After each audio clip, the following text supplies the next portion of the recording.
오늘 우리에게 주시는 하나님의 말씀은 신약성경 요한복음 3장 16절 한 절의 말씀입니다. 제가 가진 성경으로는 신약성경 145쪽에 있습니다. 요한복음 3장 16절 한 절의 말씀을 우리 한 목소리로 같이 읽도록 하겠습니다. 함께 읽겠습니다. 시작. 하나님이 세상을 이처럼 사랑하사 독생자를 주셨으니 이는 그를 믿는 자마다 멸망하지 않고 영생을 얻게 하려 하심이라. 아멘. 얼마 전에 저희 집에 딸이 하나 있는데요. 얼마 전에 소풍을 간다고 하더라고요. 그러면서 저희 아내와 저에게 숙제를 내줬습니다. 저희 아내에게는 김밥을 자기 한 입에 쏙 들어가게 그렇게 싸달라고 하고, 저한테는 비엔나 소세지로 문어를 만들어 달라고 하더라고요. 그래서 제대로 만들어 본 적이 없으니까 그 고민을 해봤는데 그렇게 어려울 것 같지는 않더라고요. 칼로 다리 이렇게, 비엔나 소세지 아시죠? 동그랗고 이렇게 동그랗게 생긴 거, 그걸 이렇게 다리를 이렇게 잘라가지고 그냥 볶으면 되겠다 이 생각이 들더라고요. 그래서 옛날에 백종원 씨가 그렇게 요리했던 그런 유튜브 영상도 한번 보면서 자신감이 더 생기더라고요. 또 보니까 충분히 하겠다 싶어가지고 새벽기도 설교를 마치고 이제 평소보다 조금 일찍 집으로 들어가서 아침부터 이제 비엔나 소세지를 뜯고 칼로 다 이렇게 다리를 갈라가지고 이렇게 음식을 만들기 시작했는데, 제 마음에는 문어도 좀 롱다리면 좋겠다, 좀 예쁘게, 그런 생각을 가지고 이제 다리를 비엔나 소세지 한 절반 정도까지 칼집을 내가지고 이렇게 다리를 한 4-5개씩 만들고, 옆에 보니까 들깨가 또 있더라고요. 그래서 걔로 이제 눈을 만들면 되겠다 싶어가지고 또 홈을 파가지고 눈을 이제 하나씩 다 박아 넣었어요. 그래가지고 비엔나 소세지를 이렇게 해가지고 기름에 넣고 이제 굽기 시작하는데, 예상대로 발이 이렇게 싹 뒤집어지면서 뭔가 문어 모양이 나오기 시작하는데 다리가 점점 길어지더라고요, 애가.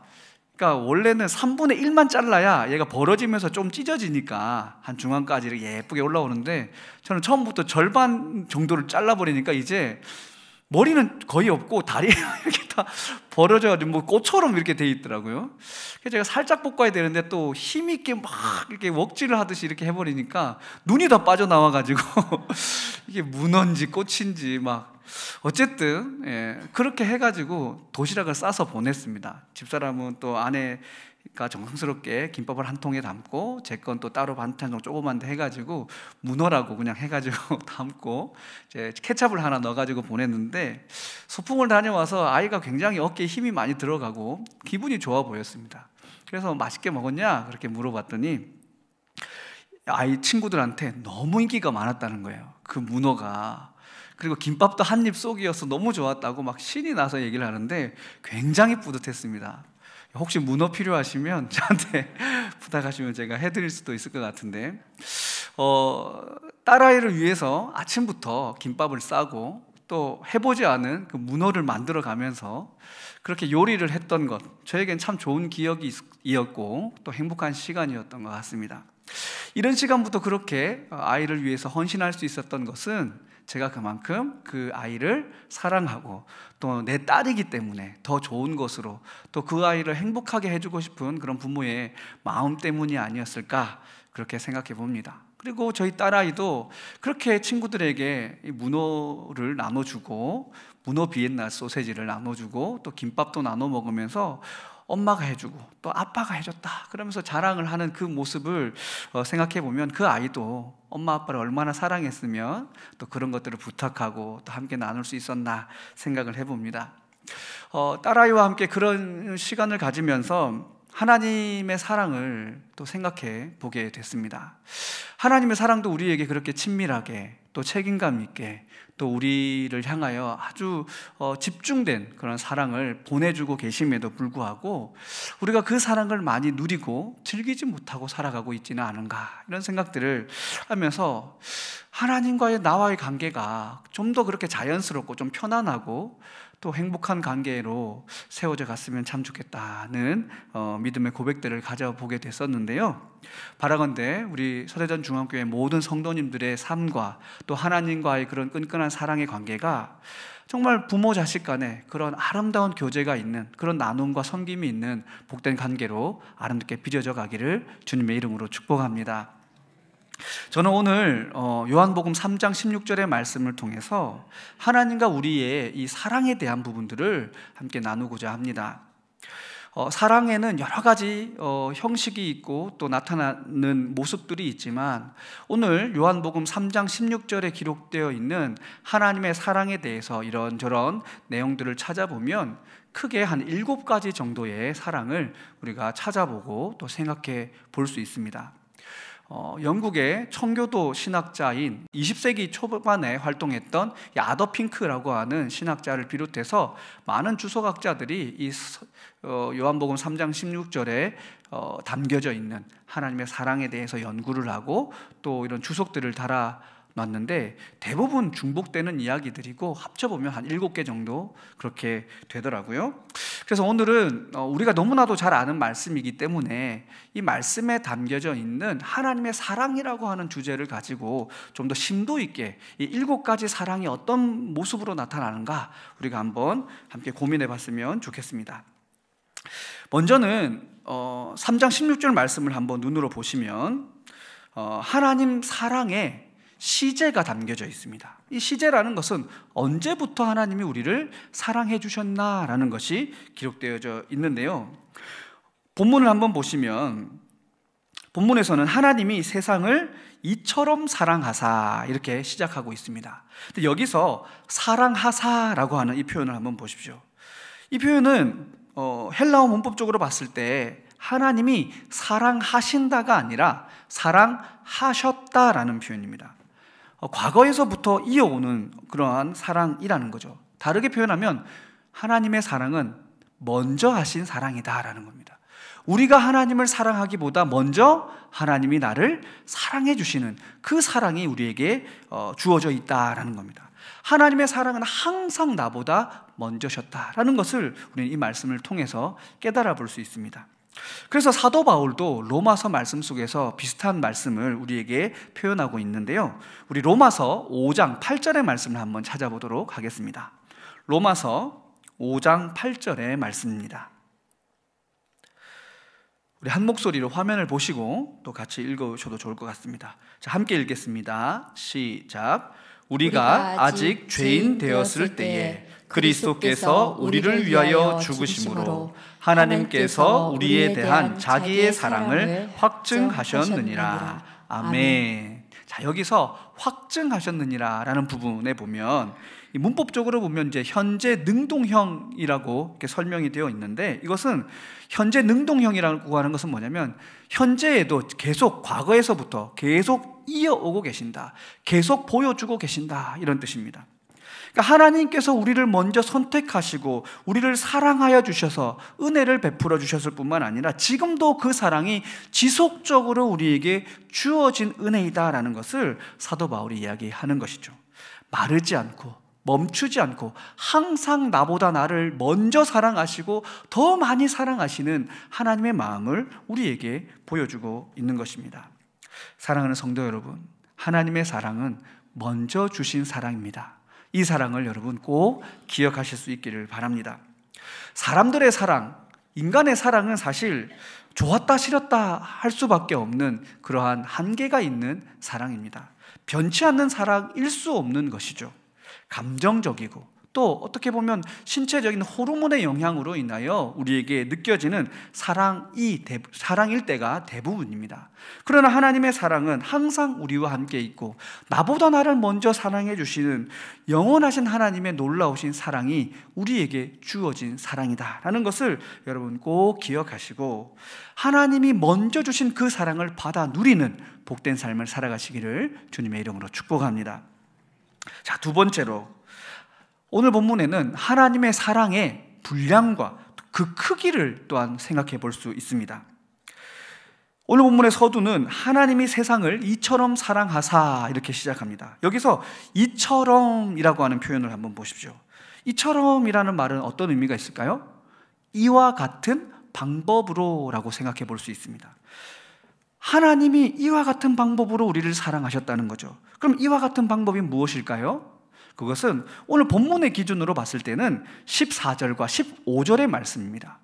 오늘 본문 앞부분 14절과 15절의 말씀을 우리 같이 한번 또 읽어보도록 할 텐데요. 같이 한 목소리로 읽겠습니다. 시작.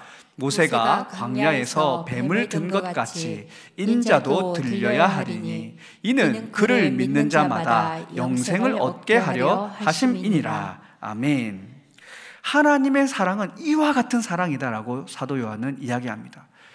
놋뱀을 높이 드셔서 불뱀에 물린 자들이 그 놋뱀을 보면 그 모든 이 독에서 자유함을 얻고 치유됨을 얻는다라고 하는 하나님의 그 약속의 말씀처럼 예수 그리스도께서 십자가에 높이 달리시고 그 달리셔서 우리의 죄를 위하여 죽으셨다라고 하는 그 사실을 믿는 자에게는 놀라운 하나님의 구원의 은혜가 허락되어진다라고 하는 그 사랑, 사람의 능력과 계산으로 범위로 해석할 수 없고 측량할 수 없는 그 사랑이 우리에게 주어져 있다. 이처럼 주어져 있다라고 성경은 우리에게 말씀하고 있습니다.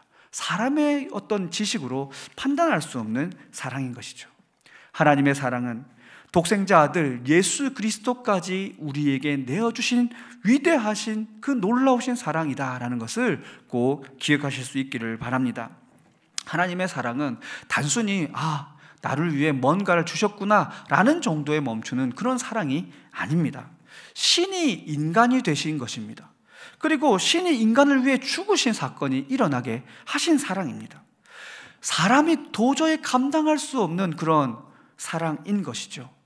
우리는 그 사랑을 경험하고 누릴 수 있는 그러한 존재로 이 땅에 부름받았다는 사실만으로도 우리는 하나님께 감사할 수 있어야 하고 주님을 뜨겁게 찬양할 수 있어야 한다는 것을 꼭 기억하시고 하나님께 늘 감사와 찬양을 올려드리는 저와 여러분이 되시기를 간절히 바랍니다. 또 세 번째로 하나님의 사랑의 범위를 알 수 있습니다. 누구까지, 어디까지 사랑하셨을까? 그것은 하나님이 세상을 이처럼 사랑하사라는 표현에서 세상을이라는 이 표현을 통해서 또 생각해 볼 수 있는 그런 사랑입니다. 당시에 이 하나님이라는 존재, 그리고 이 메시아, 구세주, 그리스도라고 하는 이 존재는 이스라엘 백성들의 인식 속에서는 자기 민족만의 하나님, 자기 민족만을 사랑하시는 하나님으로 믿고 의지하고 생각해 왔었습니다. 하지만 오늘 요한복음에서는 분명하게 하나님의 사랑은 어디까지 미치냐면 세상을 향하여 미쳐 있다라고 말씀하고 계십니다. 온 세상 인류를 향한 하나님의 사랑, 이방인마저도 품으시고 구원되기를 원하시는 하나님의 사랑이 우리에게 주어졌다라는 것을 말씀하고 있는 것이죠.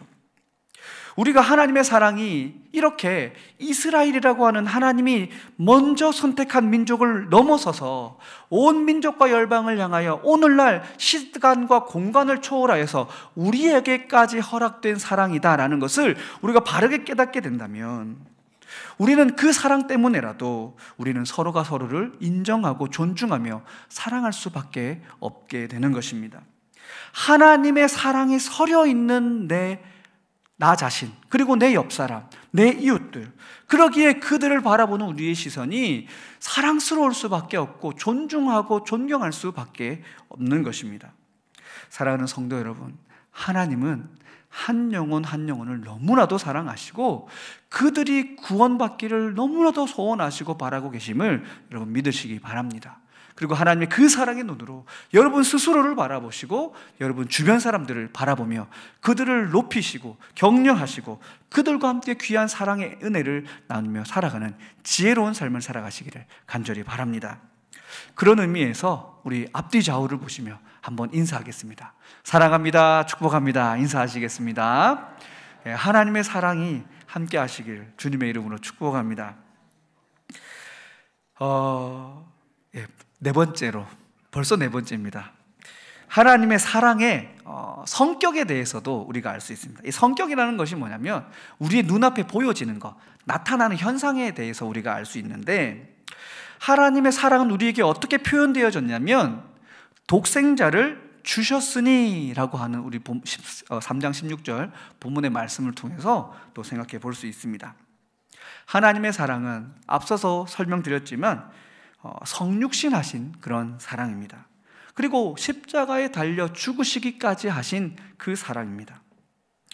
여러분, 사랑의 진정성과 또 위대함은 무엇으로 증명할 수 있겠습니까? 그것은 얼마나 희생적인가, 얼마나 헌신적인가를 보면 알 수 있습니다. 언제나 타인에게 가장 필요한 것을 주는 사랑, 최고의 유익을 추구하는 사랑, 나의 유익이 아닌 타인의 유익을 추구하는 사랑이 정말 가장 진실된 사랑이며 곧 하나님의 사랑이다라는 것을 깨달을 수 있기를 바랍니다. 역사학자 아놀드 토인비라고 하는 사람은 사랑에는 두 가지 욕망이 있다 이렇게 얘기를 합니다. 그 욕망의 첫 번째는 무언가를 자꾸 주고 싶은 욕망이 생긴다는 것이고, 두 번째로는 상대방이 가진 것을 빼앗고 싶어하는 욕망이 생긴다고 합니다. 사랑의 두 얼굴을 이야기하는 것이죠. 또 사랑의 종류에는 또 두 가지가 있다고 얘기하는데, 하나는 헌신적인 사랑이 있다라고 얘기하고, 또 하나는 조건적인 사랑이 있다 이렇게 이야기를 합니다. 희생적인 사랑이 있는가 하면 이기적인 사랑, 조건적인 사랑이 있다라고 얘기합니다. 토인비가 이러한 표현, 사랑에 대한 표현들을 통해서 우리에게 말하고자 하는 바가 뭐냐면, 사랑한다라고 하는 이 말 자체가 단순히 듣기에는 좋고 달콤한 말일 수도 있지만, 이 사랑한다, 사랑이라고 하는 이 단어 자체가 항상 좋거나 또 다 좋은 것만이 아니라는 것을 우리는 깨달을 수 있어야 된다는 거죠. 사랑에는 가짜도 있다라는 것입니다. 사랑한다는 말이 이기적인 이 욕망에서부터 나오거나, 그것이 집착에서 나온다면, 뭔가 빼앗고 싶은 욕망에서 나온다면 그것은 무서운 사랑이 되는 것입니다. 사랑해 라고 하는 그 말이 사람에 따라서 또 관계성에 따라서 들려오는 것이 그 의미가 너무나도 다르다라는 것을 토인비는 이야기하고 있는 겁니다. 우리 인간의 사랑은 대부분 조건적입니다. 내가 받는 만큼 사랑을 베푸는 그런 사랑인 경우가 많죠. 일종의 품앗이 하듯 그렇게 사랑하는 것입니다. 이기적인 사랑인 것이죠. 그렇지 않습니까? 나를 향하여 불편하게 만들고 나를 힘들게 하는 사람을 내가 진정으로 사랑할 수 있겠습니까? 우리 인간의 힘으로는 그것은 불가능한 일이죠. 상대방도 나에게 사랑을 보여주고 나를 잘 대해주고 나를 존중해주고 격려해줄 때 나도 그 사람을 사랑하고자 하는 마음이 생겨나는 것이 우리 인간의 사랑인 것입니다. 하지만 하나님은 그 사랑을 뛰어넘은 사랑으로, 전적인 조건 없는 사랑으로, 희생적인 사랑으로 우리를 품어주시고 사랑해 주셨음을 여러분 기억하시고, 그 사랑에 믿음으로, 그 사랑에 그 뜨거운 감사로 반응하는 여러분이 되시기를 간절히 바랍니다. 그래서 예수님은 우리에게도 하나님의 그 사랑, 예수님의 그 사랑에 동참하기를 원하시고 우리에게 그 길을 함께 걸어갈 것을 요청하십니다.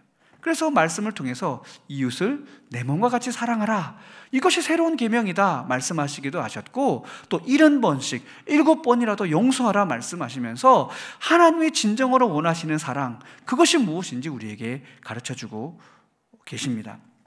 사랑하는 성도 여러분, 하나님은 우리에게 무한하신 사랑을 베풀어 주셨습니다. 조건 없이 우리를 먼저 사랑하시고 희생적으로 우리를 사랑해 주셨습니다. 우리도 그 너그러운 사랑, 그 희생적인 사랑을 조금씩이라도 닮아갈 때 우리는 하나님의 그 사랑을 더 크게 경험할 수 있게 된다는 것을 기억하시고 믿음으로 순종하는 귀한 삶을 살아가시기를 간절히 바랍니다. 5번째로, 오늘 본문에는 하나님의 사랑의 특성을 알 수가 있습니다. 오늘 본문에 독생자를 주셨으니 라고 하는 이 표현을 통해서 우리는 깨달을 수 있는 것이 있는데요, 그게 뭐냐면 독생자 아들을 우리에게 주셨다라는 것은 그만큼 우리를 책임감 있게 사랑하시고 돌보신다는 뜻이 담겨져 있는 것입니다. 하나님은 내가 한번 사랑하겠다 그렇게 작정하셨다면 결코 어떠한 문제가 생기더라도 포기하지 않으시고 끝까지 책임지시고 함께 하시는 사랑으로 우리와 동행하시는, 그리고 하나님께서 끝까지 책임지셔야 하기 때문에 해결책과 수습책을 준비하시는 사랑으로 우리에게 다가오고 계시다는 것을 여러분 굳게 믿으시기 바랍니다. 심리학자 로버트 스텐버그라고 하는 사람이 사랑의 삼각형 이론이라는 것을 발표했는데요, 사랑의 조건으로 세 가지를 이야기합니다. 하나는 친밀함이고, 두 번째는 열정이고, 세 번째는 책임입니다. 친밀과 열정 그리고 책임, 이 세 가지가 사랑의 세 가지 조건이다 이렇게 말합니다. 이 세 요소가 다 들어있으면 그것은 완전하고 진실된 사랑이지만 이 세 가지 요소가 없어지면 아무것도 아닌 관계이고, 이 세계 속에 일부만 있다면 그것은 어떻게 보면 부족한 사랑이다라고 그렇게 설명을 하고 있습니다.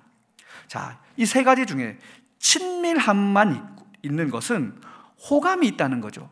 그것은 우정을 의미하는 사랑입니다. 그리고 열정만 가득하다, 열정만 있다는 것은 일종의 짝사랑과 같은 겁니다. 이렇게 청소년 학생들이 교생 선생님을 짝사랑하는 것처럼, 그렇게 이런 풋사랑과 같은 것이 열정만 있는 사랑이라고 볼 수 있습니다. 그리고 책임만 있다라고 하는 것은 허울뿐인 사랑이라고 하는데, 모형만 그럴듯한 그런 사랑으로 이해해 볼 수 있습니다. 예를 들면 강제로 어떻게 맺어준 그런 결혼 생활이라든지, 아니면 별거 중에 있는 결혼 생활을 유지하고 있는 그러한 사랑은 친밀감과 열정은 없고 어떤 책임만 존재하는 그런 사랑을 의미하는 것이죠. 그러나 또 친밀과 열정은 있는데 책임이 없다라고 하는 것은 일종의 연애를 하고 있는 관계인 겁니다. 연애에 빠진 사람들은 거기에 대한 책임을 지지 않아도 되는 것이죠. 법적인 책임이라든지 도의적인 책임이 그렇게 이 연애하는 관계성 속에는 별로 있지 않는 것입니다. 그리고 이 열정과 책임만 있고 서로 아주 친밀한 관계가 없다는 것은 굉장히 이 책에 보면 얼빠진 사랑 이렇게 표현하고 있는데, 제가 해석하기로는 좀 허무한 사랑이라는 표현이 더 맞는 것 같습니다. 어쨌든 집착하는 사랑이라는 거죠. 예를 들면 방송에 나오는 연예인들이나 아니면 재벌 2세를 사랑하는 것과 같은 그런 마음을 가지고 사랑하는 거예요. 열정과 책임은 있지만, 함께하고자 하는 열정과 책임은 있지만 서로 친밀함이 없는 사랑은 그러한 허무한 사랑이 되는 것입니다. 그리고 친밀함과 책임은 있지만 이 열정이 빠져 있다, 서로를 향한 뜨거운 열정이 없다라고 하는 것은 동반자적 사랑이다라고 학자는 설명을 합니다. 일종의 중년의 부부처럼 그렇게 사랑하는 모습이다, 이렇게 설명을 하는데, 어쨌든 이 사랑의 이 세 가지 조건, 친밀과 열정과 책임이 모두가 다 공존하는 사랑은 우리 하나님의 사랑과 부모 자식 간의 사랑이다라고 설명을 하고 있습니다. 사랑하는 성도 여러분, 하나님은 인간을 하나님의 형상을 따라 창조하셨습니다. 그리고 자기 백성으로 하나님의 사람들을 불러 모으셨습니다. 그리고 그 불러 모으신 자기 백성들을 향하여 그들에게 복을 주시겠다 하나님은 약속하셨습니다. 그러나 인간은 하나님의 그 부르심과 약속 앞에 온전한 순종을 이루지 못하고 타락하여서 인간의 문화와 문명이라고 하는 이 교만에 빠져서 하나님을 모른다 하고 살아갈 때가 참 많이 있습니다. 그러나 하나님은 그러한 이 타락한 인간을 끝까지 책임지시기 위하여 오늘도 성령을 통하여 우리에게 가까이 오셔서 말씀하고 계십니다. 우리와 더 친밀해지기 위하여 성령 충만함의 은혜를 주시기를 원하고, 하나님의 열정과 책임을 다하여 우리와 동행하시기를 기뻐하시기에 끊임없이 우리를 부르시고 우리와 함께하기를 원하십니다. 그리고 우리를 끝까지 책임져 주시기 위하여 독생자 예수 그리스도를 십자가에 달려 죽으시기까지 우리와 함께 하셨습니다. 이러한 열정적이고 친밀하고 또 책임감 있는 이 사랑을 받은 우리가 그렇다면 하나님 앞에서 어떻게 믿음으로 반응해야 하겠습니까? 그것은 이 하나님의 사랑을 저버리지 말아야 하는 것입니다. 믿음으로 반응해야 하고 그 사랑을 누리며 살아가야 합니다. 그 책임감 있는 사랑 앞에 우리가 머리 숙여 감격하고 늘 하나님의 그 사랑 앞에 찬양하고 영광을 올려드릴 때 하나님이 정말 기뻐하시는 우리의 삶이 되어지는 것입니다. 바라건대 이 하나님의 사랑을 풍성히 누리며 살아가시기를 주님의 이름으로 축복합니다. 여섯째로, 하나님의 사랑의 목적을 우리가 알 수 있습니다. 왜 우리를 사랑하셨을까? 그것은 오늘 본문에도 보면 저를 믿는 자마다 멸망하지 않고 이 말씀에 우리가 주목해 봐야 합니다.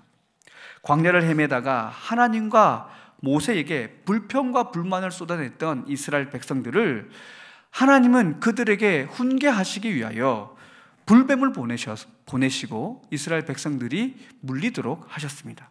그리고 그들의 부르짖음을 들으시고 회개의 목소리를 들으시고 놋뱀을 만들어 높이 들게 하신 후에 그 뱀을 보면 살 것이고 보지 않으면 죽을 것이다 라고 하면서 어떻게 보면 구원받는 가장 쉬운 길을 그들에게 제시해 주셨습니다.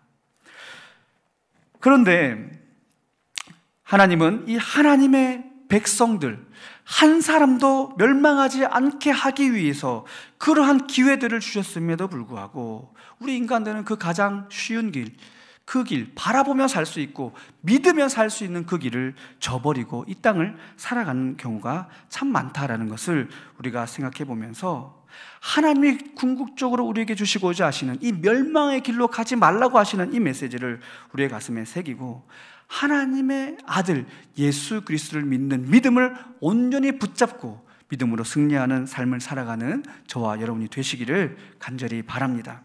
하나님은 결코 우리가 지옥불에 던져지기를 원치 않으십니다. 언제나 하나님이 예비하신 이 영원한 생명의 길로 나아가기를 원하신다는 것을 꼭 기억하고 하나님의 마음에 기쁨을 드리는 믿음의 선택을 이루어 가시기를 간절히 바랍니다. 그리고 이제 마지막으로 일곱째, 하나님의 사랑의 결과로서 우리에게 주어지는 혜택이 오늘 본문에 기록되어 있습니다. 하나님의 사랑을 믿고 의지하여 그 사랑을 누리게 되면 결과적으로 우리에게 어떤 혜택이 있는가? 그것은 영생을 얻게 하려 하심이라. 이 말씀 속에서 우리가 또 하나님의 마음을 알 수 있습니다. 하나님은 우리에게 영생을 선물로 주시기를 원하십니다. 영원한 생명을 우리에게 주시기를 원하신다라는 것이죠. 우리가 이 마음을 알고 하나님의 이 뜻을 알고 우리가 이 영생을 받아 누리기를 소원하며 그 말씀을 굳게 붙잡는다면 우리는 천국의 소망을 소유하고 살아가기에 어떤 두려움과 공포에도 이겨낼 수 있는 믿음이 생긴다는 것을 여러분 꼭 기억하실 수 있기를 바랍니다. 하나님은 우리에게 영생을 선물로 주시고 우리와 영원히 함께 하시기 위해서 예수 그리스도를 이 땅에 보내어 주셨습니다. 그리고 예수님도 우리에게 그 영생을 선물로 주시기 위하여 고난을 참으시고 인내하시고 견디시고 죽으시고 또 부활하셔서 하늘의 영광 보좌에서 우리를 기다리고 계십니다. 사랑하는 성도 여러분, 이 하나님의 영원한 사랑, 이 끝없는 사랑에 늘 감사하며 살아가시기를 바랍니다. 그리고 천국의 소망을 가슴에 품고 이 땅을 살아가시기를 간절히 바랍니다. 하나님께 우리의 인생을 내어 맡길 용기를 내시고 이 천국 소망을 가지고 이 땅의 모든 두려움과 근심과 걱정을 이겨내시기를 주님의 이름으로 축복합니다. 하나님께서 우리를 사랑하셔서 우리에게 주시고자 하시는 그 은혜요 혜택인 이 영원한 생명의 은혜는 이 세상 그 어떤 것과도 바꿀 수 없는 우리 인간에게 이 세상은 절대로 줄 수 없는 가장 귀하고 복된 것이 바로 이 영생이다라는 것을 꼭 기억하시기 바랍니다. 이 영생을 그리고 사모하며 살아가시기를 바랍니다. 자, 여기까지 오늘 7가지 이 사랑의 이야기들을 통해서 우리가 하나님의 사랑에 대해서 생각을 해보고 또 깊이 있게 살펴봤습니다. 그런데요, 여기서 중요한 것은 여러 방향에서 우리가 하나님의 사랑에 대해 설명하고 이야기를 나누고 또 함께 이해를 해보려 했지만 중요한 것은 우리가 그 사랑을 인격적으로 직접 경험하고 체험하지 못하면 그 사랑은 우리에게 소유한 것이 되지 않는다라는 것, 아무 의미가 없는 이론적인 지식에 불과한 것으로 전락해버린다라는 것을 여러분 깨달을 수 있기를 바랍니다. 백문이 불여일견이라는 그런 고사성어를 잘 아시지 않습니까? 하나님의 사랑을 내가 보고 듣고 체험하고 경험하는 것이 너무나도 중요한 것입니다. 이것을 경험하지 못하면, 이 하나님의 사랑을 내가 정말 뼈저리게 경험하지 못하면, 앞서 우리가 살펴보았던 이 7가지가 우리에게 이해되고 그렇구나 깨달아진다 할지라도 그것이 삶의 현장 속에 우리가 누리지 못하기에 금방 식어져 버리게 된다는 것을 여러분 꼭 기억하면서, 이 하나님의 사랑을 누리고 체험하기 위해 여러분의 믿음의 이 방향을 바로 세워가는 지혜가 있기를 간절히 바랍니다. 자, 그렇다면 어떻게 해야 하나님의 사랑을 우리가 체험하며 살아갈 수 있을까요? 그것은 우리 히브리서 11장 6절의 말씀을 함께 읽어보도록 하겠습니다. 히브리서 11장 6절의 말씀, 우리 한 목소리로 같이 읽겠습니다. 시작. 믿음이 없이는 하나님을 기쁘시게 하지 못하나니 하나님께 나아가는 자는 반드시 그가 계신 것과 또한 그가 자기를 찾는 자들에게 상 주시는 이심을 믿어야 할지니라. 아멘. 성경은 분명히 말씀하십니다. 우리가 하나님의 사랑이 나와 함께하고 계심을 내가 믿고 믿음의 눈으로 그 사랑을 찾을 때 하나님의 사랑을 누릴 수 있을 것이라고 우리에게 말씀해 주고 있습니다. 우리는 하나님의 사랑이 나와 함께 하심을 먼저 의지적으로 믿고 선언하고 선포해야 하는 것입니다. 내 삶 속에 하나님의 사랑이 존재하신다라는 것을 우리가 인정하고 그 인정을 바탕으로 믿음의 행위들을 우리 삶에 이루어갈 때 그곳에서 놀라운 하나님의 이 사랑의 신비를 체험하게 된다는 것을 꼭 기억하시고 먼저 주님 앞에 신앙 고백을 올려드리시는 여러분이 되시기를 간절히 바랍니다. 또한 우리는 생각해 봐야 합니다. 요한복음 15장 4절의 말씀 우리 같이 한번 또 읽어보도록 하겠습니다. 요한복음 15장 4절의 말씀 함께 읽겠습니다. 시작. 내 안에 거하라. 나도 너희 안에 거하리라. 가지가 포도나무에 붙어있지 아니하면 스스로 열매를 맺을 수 없음 같이 너희도 내 안에 있지 아니하면 그러하리라. 아멘. 이어서 9절 말씀도 같이 좀 보겠습니다. 9절 시작. 아버지께서 나를 사랑하신 것 같이 나도 너희를 사랑하였으니 나의 사랑 안에 거하라. 아멘. 예수님이 말씀하십니다. 우리가 주님 안에 거하고 또 주님이 내 안에 거할 때 그 사랑을 우리가 누리며 살아갈 수 있다, 그렇게 말씀합니다. 근데 여기서 내가 주님 안에 거하고 주님이 내 안에 거한다는 것이 무엇이겠습니까? 그것은 아주 단순화시키면 내가 예수 그리스도를 의식하며 살아가는 것입니다. 내 삶의 모든 자리에, 모든 상황 속에서 예수 그리스도가 나를 지켜보고 계시고 나와 함께하고 계시고 하나님의 은혜의 역사가 나의 모든 것을 감찰하시고 보고 계신다라고 하는 것을 우리가 의식하고 살아갈 때 우리는 주님 안에서 살아가게 되고 주님이 내 안에 거하시게 되는 것입니다. 그래서 예수님의 영향을 받아 살아가는 것이죠. 예수님을 의식하기 때문에 예수님의 영향을 받는 것입니다. 예수님이라면 어떻게 하실까를 고민하게 되는 겁니다. 그래서 예수님처럼 생각할 수 있고 또 예수님처럼 기도할 수 있고 예수님처럼 섬기고 감사하고 인내하며 하나님을 높이고 찬양하는 삶을 살아갈 때 우리는 그곳에서 하나님의 사랑을 크게 경험하게 되는 것입니다. 그래서 사도 바울도 데살로니가전서 5장 16절 이하에서 항상 기뻐하라, 쉬지 말고 기도하라, 범사에 감사하라 그렇게 말씀하고 있는 겁니다. 끊임없이 반복적으로 예수 그리스도를 닮아가기 위해서 노력하고 그 사랑의 은혜에 감격하여 믿음으로 순종하여 반응할 때 우리는 그곳에서 하나님의 사랑을 누리게 되는 것입니다. 바라건대 저와 여러분의 삶에서 이 하나님의 사랑을 향한 온전한 믿음의 반응이 있고 예수 그리스도를 향한 그 신뢰와 믿음을 굳게 붙잡고 주님과 함께하는 귀한 삶을 살아서 하나님의 이 놀라우신 이 사랑을 깊이 체험하며 살아가는 은혜와 복을 누리시기를 주님의 이름으로 축복합니다. 우리의 오늘 하루의 삶은 그냥 그렇게 당연히 자연스럽게 주어진 그런 삶이 아닙니다. 우리의 삶은 하나님께서 허락하신 은혜의 선물이며 예수 그리스도의 보배로운 피로 값주고 사신 귀한 생명의 역사인 것입니다. 그리고 그 안에는 하나님의 위대하신 사랑이 담겨져 있는 은혜의 시간이 우리의 오늘 하루의 삶이다라는 것을 여러분 꼭 기억하시기 바랍니다. 하나님은 우리를 하나님의 자녀로 삼아 주셨습니다. 자녀는 부모를 보면서 닮아가고 또 부모를 보면서 사랑합니다. 우리도 하나님을 바라보면서 하나님의 사랑을 이 땅 가운데 전하고 또 실천하며 하나님을 따라 하나님을 닮아서 이 땅을 살아가야 할 것입니다. 그래야 우리의 인생 속에서 이 하나님의 사랑을 더 크게 경험할 수 있고 우리의 인생이 더 행복한 길로 나가게 될 것입니다. 하나님의 사랑을 입은 성도 여러분, 하나님의 사랑을 많은 이들에게 전하고 그 사랑을 충만하게 누리며 살아가는 복된 성도의 삶을 살아가시기를 주님의 이름으로 축복합니다. 기도하시겠습니다. 사랑의 아버지 하나님, 오늘 요한복음 3장 16절의 말씀을 통하여 우리의 믿음의 삶을 돌아보고 하나님의 사랑에 대하여 생각해 보게 하시니 참으로 감사합니다. 하나님, 내 삶의 현장 속에 하나님의 사랑이 가득 채워져 있다는 것을 우리가 믿게 하여 주시옵소서. 그 믿음의 눈으로 내 삶의 현실을 바라보며 믿음으로 승리하는 삶을 살아가게 하시고 예수 그리스도를 의식하고 의지하여 예수님을 닮은 믿음의 삶을 살아서 주님이 우리에게 이미 허락하신 그 놀라운 사랑을 풍성히 누리며 살아가는 우리 모두가 되게 하여 주시옵소서. 모든 것 감사드리며 이 모든 말씀 우리 주 예수 그리스도의 이름으로 기도드리옵나이다. 아멘.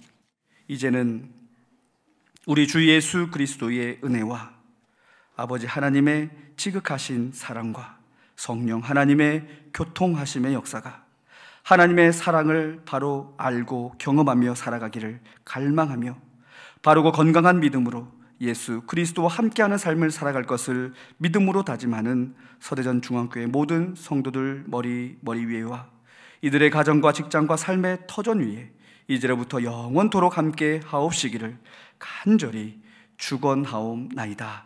아멘.